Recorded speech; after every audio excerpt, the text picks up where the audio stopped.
Hello दोस्तों, स्वागत है आपका अपना चैनल पेंद्र मैथ में। आज हम लेकर आए हैं जीके के टॉप 50 प्रश्न जो कि आपके आने वाले सभी एग्जाम जैसे एसएससी, बैंक, रेलवे या इसके अलावा जितने भी वनडे एग्जाम हैं सभी के लिए टॉपिक बहुत ही हेल्पफुल होगा। क्योंकि इसमें हमने जितने भी प्रश्न लिया है सभी मोस्ट इंपॉर्टेंट और सिलेक्टिव प्रश्न हैं। सभी एग्जाम में बार बार पूछे जाते हैं क्योंकि सारे प्रीवियस ईयर क्वेश्चन हैं।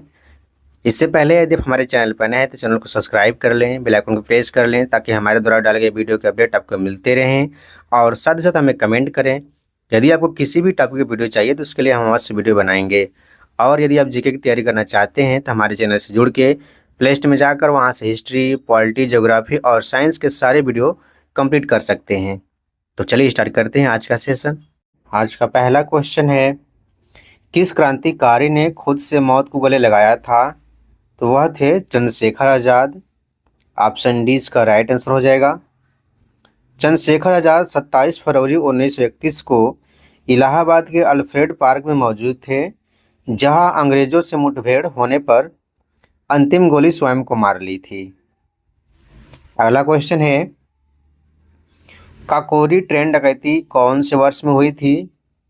तो वह हुआ था आपका 1925 में। ऑप्शन सी इसका राइट आंसर हो जाएगा। इसके बारे में जान लेते हैं। 9 अगस्त 1925 को सहारनपुर से लखनऊ की ओर जा रहे सरकारी खजाने को काकोरी नामक स्टेशन पर लूट लिया गया, जिसे काकोरी कांड कहा गया। अगला क्वेश्चन है, लॉर्ड चेम्सफोर्ड ने 1919 में जलियांवाला बाग की घटना की जांच के लिए किस समिति का गठन किया था?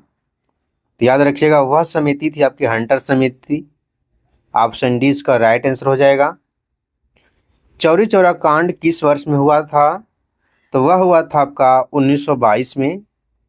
ऑप्शन ए इसका राइट आंसर हो जाएगा। निम्नलिखित में से किसने कवि अध्यक्ष के रूप में भारतीय राष्ट्रीय कांग्रेस की अध्यक्षता नहीं की?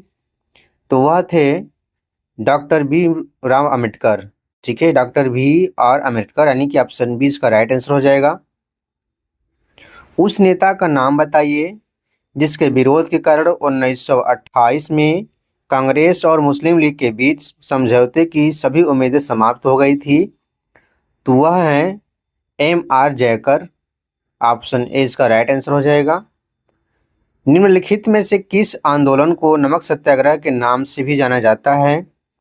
तो वह आंदोलन है आपका सविनय अवज्ञा आंदोलन। ऑप्शन डी इसका राइट आंसर हो जाएगा। इसके बारे में जान लेते हैं।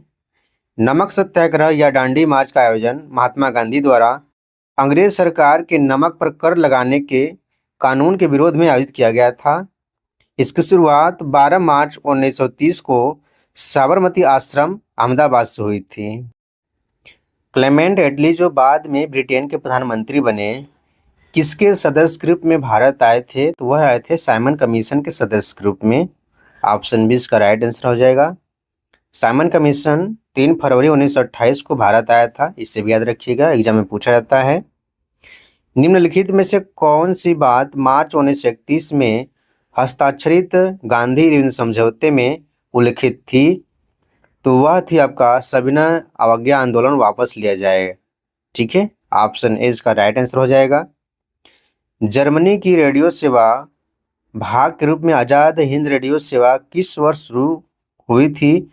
तो वह शुरू हुई थी 1942 में। ऑप्शन ए इसका राइट आंसर हो जाएगा। कटक निम्नलिखित में से किस प्रख्यात हस्ती से संबंधित है? तो वह है आपका सुभाष चंद्र बोस। ऑप्शन ए इसका राइट आंसर हो जाएगा। सुभाष चंद्र बोस का जन्म 23 जनवरी 1897 को उड़ीसा के कटक शहर में हुआ था। स्वतंत्र भारत के प्रथम विदेश मंत्री कौन थे? वह थे जवाहरलाल नेहरू। ऑप्शन सी इसका राइट आंसर हो जाएगा।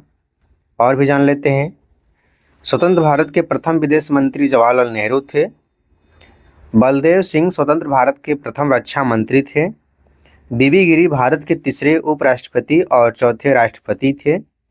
और डॉक्टर सर्वपल्ली राधाकृष्णन भारत के प्रथम उपराष्ट्रपति और द्वितीय राष्ट्रपति थे।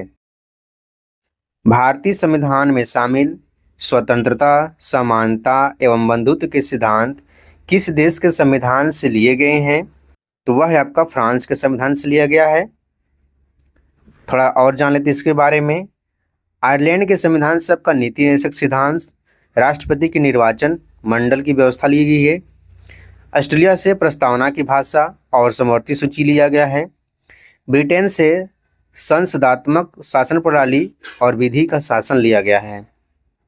भारतीय संविधान का अनुच्छेद 368 किससे संबंधित है? तो वह है आपका संविधान के संशोधन से। ऑप्शन बी इसका राइट आंसर हो जाएगा। भारतीय संविधान के किस अनुच्छेद के तहत सार्वजनिक नियोजन के मामले में अवसरों की समानता की गारंटी प्रदान की गई है? तो वह है आपका अनुच्छेद 16 के अंतर्गत किया गया है। ऑप्शन ए इसका राइट आंसर हो जाएगा। यह राज्य के तहत कार्यालयों में रोजगार या नियुक्ति के मामलों में अवसर की समानता प्रदान करता है। यह अनुच्छेद केवल धर्म, जाति, लिंग, जन्मस्थान और मूल वंश के आधार पर भेदभाव को रोकता है। अगला क्वेश्चन है, मानव के दुर्व्यापार का प्रतिषेध भारतीय संविधान के किस अनुच्छेद के अंतर्गत निहित है? तो वह है आपका अनुच्छेद 23। ऑप्शन डी इसका राइट आंसर हो जाएगा। इसके बारे में जान लेते हैं। भारतीय संविधान का अनुच्छेद 23 के अनुसार मनुष्यों के क्रय विक्रय और बेगार मतलब कि जबरदस्ती श्रम पर रोक लगा दी गई है, जिसका उल्लंघन विधि के अनुसार दंडनीय है। भारतीय संविधान की किस धारा के अंतर्गत राज्यों के अंतर्राष्ट्रीय शांति एवं सुरक्षा संबंधी दायित्व का उल्लेख किया गया है? तो वह है आपका राज्य के नीति निर्देशक तत्व।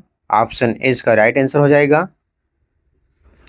भारत के राष्ट्रपति पद पर निर्वाचन हेतु उम्मीदवार के लिए वांछित न्यूनतम आयु कितनी है? तो वह है 35 वर्ष। ऑप्शन सी इसका राइट आंसर हो जाएगा। भारत के उपराष्ट्रपति को किसके द्वारा निर्वाचित किया जाता है? तो वह है संसद के दोनों सदनों के सदस्यों के द्वारा। ऑप्शन डी इसका राइट आंसर हो जाएगा।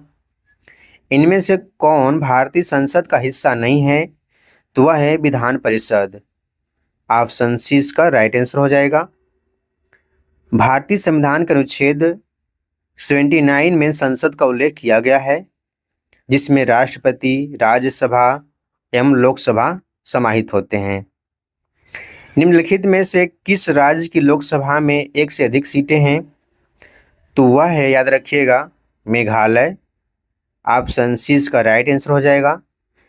विजयवाड़ा किस नदी के तट पर स्थित है? तो विजयवाड़ा आपका कृष्णा नदी के तट पर स्थित है। ऑप्शन बी इसका राइट आंसर हो जाएगा। इसके बारे में जान लेते हैं। विजयवाड़ा आंध्र प्रदेश के पूर्व मध्य में कृष्णा नदी के तट पर स्थित है, इसे भी याद रखिएगा। निम्नलिखित में से किस शहर को भारत का सिलिकॉन वैली कहा जाता है? तो वह शहर है आपका बेंगलुरु। ऑप्शन सी इसका राइट आंसर हो जाएगा। निम्नलिखित में से कौन सा क्षेत्र डोडा जनजाति का मूल निवास स्थान है? तो वह है आपका नीलगिरी पहाड़ियाँ। ऑप्शन सी इसका राइट आंसर हो जाएगा। टोडा जनजाति लोग तमिलनाडु के एकांत नीलगिरी पहाड़ियों पर रहते हैं। यह टोडा भाषा बोलते हैं, जो द्रविड़ परिवार की एक भाषा है। इनका मुख्य व्यवसाय पशुपालन है। स्वेज नहर भूमध्य सागर को किससे जोड़ती है? तो वह भूमध्य सागर को लाल सागर से जोड़ती है। इसके बारे में जान लेते हैं। स्वेज नहर विश्व की सबसे बड़ी कृत्रिम नहर है, जो भूमध्य सागर को लाल सागर से जोड़ती है। यह अफ्रीका महाद्वीप में और एशिया महाद्वीप को अलग करती है। ठीक है, यह अफ्रीका महाद्वीप और एशिया महाद्वीप को अलग करती है, इसे भी याद रखिएगा। निम्नलिखित में से कौन सा बंदरगाह भारत के पूर्वी तट पर स्थित नहीं है? तो वह है आपका कांडला। ऑप्शन बी इसका राइट आंसर हो जाएगा। कांडला बंदरगाह भारत के पश्चिमी तट पर गुजरात राज्य में स्थित है, इसे भी देख लीजिएगा। तूतीकोरिन तमिलनाडु में स्थित है, पूर्वी तट पर। पारादीप उड़ीसा में स्थित है, पूर्वी तट पर। हल्दिया पश्चिम बंगाल में पूर्वी तट पर स्थित है। न्हावा शेवा महाराष्ट्र में पश्चिमी तट पर स्थित है। इन सभी को याद रखिएगा, एग्जाम में पूछे जाते हैं। कुंडनकुलम परमाणु ऊर्जा संयंत्र कौन से राज्य में स्थित है? यह आपका तमिलनाडु राज्य में स्थित है। ठीक है, कुंडनकुलम तमिलनाडु राज्य में स्थित है, इसे भी याद रखिएगा। मोनाजाइट रेत मोनाजाइट रेत में कौन सा खनिज मौजूद होता है? तो वह होता है थोरियम। ऑप्शन ए इसका राइट आंसर हो जाएगा। क्रिकेट की बल्ला बनाने के लिए किस लकड़ी का प्रयोग किया जाता है? तो वह लकड़ी है बिलो। ऑप्शन बी इसका राइट आंसर हो जाएगा। नर्मदा नदी का उद्गम स्थल कौन सा है? तो वह है अमरकंटक पहाड़ियाँ। ऑप्शन ए इसका राइट आंसर हो जाएगा। खेची ओ पालरी झील निम्नलिखित में से किस राज्य में है? तो वह है आपका सिक्किम राज्य में। ऑप्शन सी इसका राइट आंसर हो जाएगा। यह झील सिक्किम की खूबसूरत झील है, जिसे बौद्ध के साथ साथ हिंदू भी पवित्र जलाशय के रूप में मानते हैं। आर्थिक विकास का एक अच्छा संकेत डैश में निरंतर वृद्धि है। तो किसमें वृद्धि है? वह है आपका जीडीपी में। ऑप्शन ए इसका राइट आंसर हो जाएगा। ठीक है। भारत की तीसरी पंचवर्षीय योजना डैश नेतृत्व में शुरू की गई थी।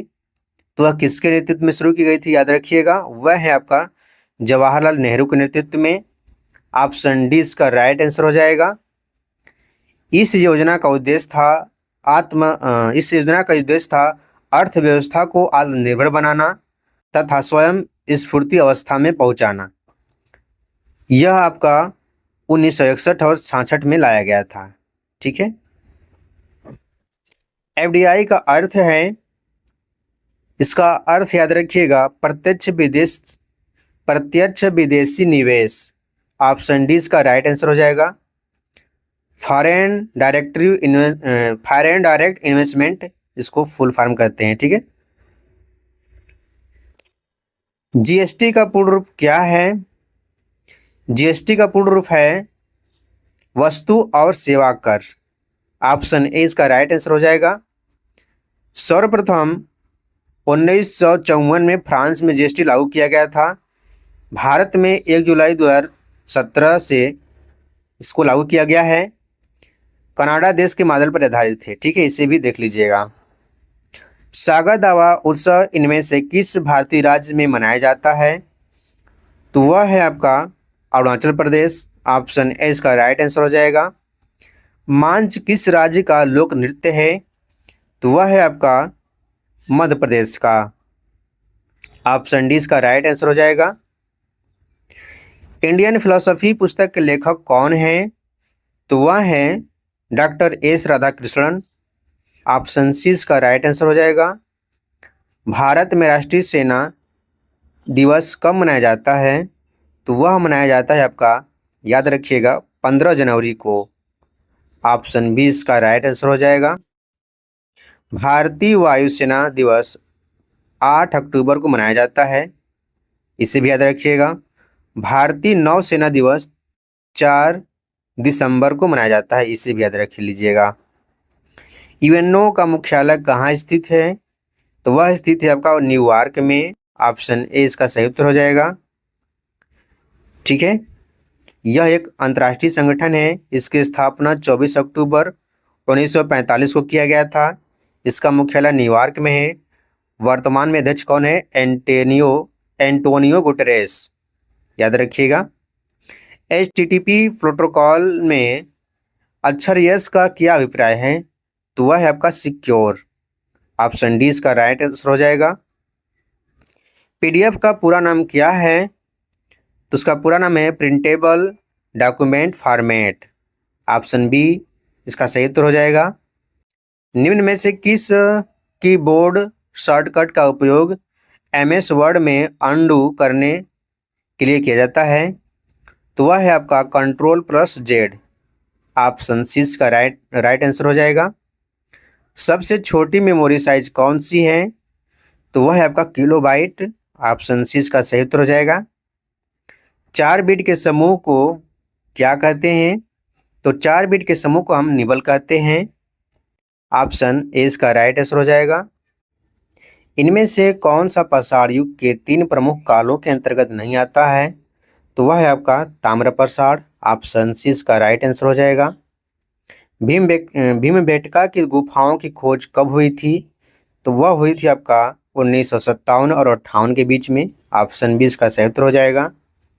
भारतीय संविधान की निम्न में से किस अनुसूची में 22 भाषाओं का उल्लेख है? तो वह है आपका 8वीं अनुसूची। अगला क्वेश्चन, पंडित बिरजू महाराज निम्न में से किस नृत्य शैली से संबद्ध थे? तो वह थे आपका कथक के। ऑप्शन सी इसका राइट आंसर हो जाएगा। तो दोस्तों आज का हमारा क्वेश्चन कंप्लीट हुआ। यदि आपको वीडियो पसंद आया हो तो प्लीज़ चैनल को सब्सक्राइब कर लें, बेल आइकन को प्रेस कर लें ताकि हमारे द्वारा डाले गए वीडियो के अपडेट आपको मिलते रहें।